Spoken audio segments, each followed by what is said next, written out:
Paris, AP, citizens and trade unions in cities around Europe were taking to the streets on Sunday for May Day marches, and to put out protest messages to their governments, notably in France where the holiday to honor workers was being used as a rallying cry against newly re-elected President Emmanuel Macron.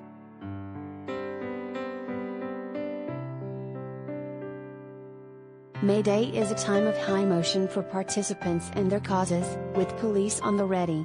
Turkish police moved in quickly in Istanbul and encircled protesters near the barred-off Taksim Square, where 34 people were killed in 1977 during a May Day event when shots were fired into the crowd from a nearby building.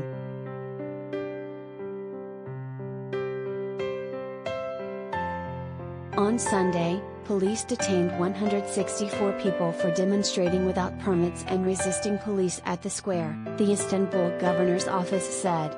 At a site on the Asian side of Istanbul, a May Day gathering drew thousands, singing, chanting and waving banners, a demonstration organized by the Confederation of Progressive Trade Unions of Turkey.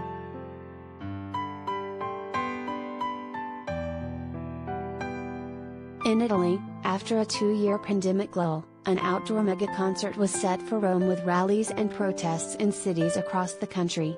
Besides work, peace was an underlying theme with calls for an end to Russia's war in Ukraine.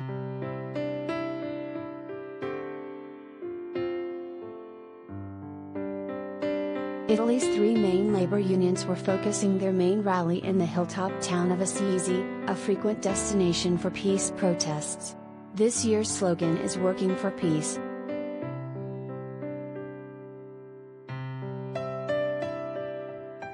It's a May Day of social and civil commitment for peace and labor, said the head of Italy's Sisal Union, Daniela Fumarola.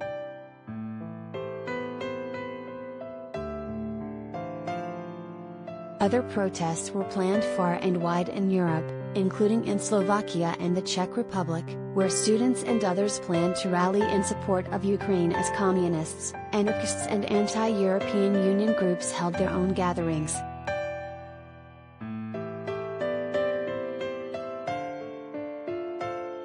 In France, the May Day rallies, a week after the presidential election, are aimed at showing Macron the opposition he could face in his second 5-year term and to power up against his centrists before June legislative elections. Opposition parties, notably the far left and far right, are looking to break his government's majority.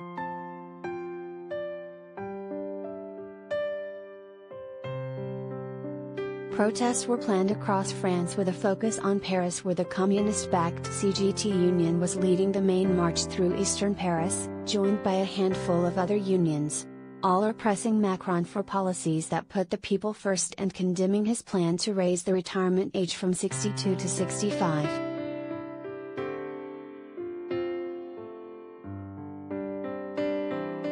In a first, far-right leader Marine Le Pen was absent from her party's traditional wreath-laying at the foot of a statue of Joan of Arc, replaced by the interim president of her National Rally Party. Le Pen was defeated by Macron in last Sunday's runoff of the presidential election, and plans to campaign to keep her seat as a lawmaker.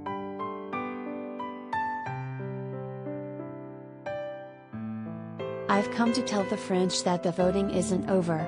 There is a third round, the legislative elections," said Jordan Bardella, "and it would be unbelievable to leave full power to Emmanuel Macron."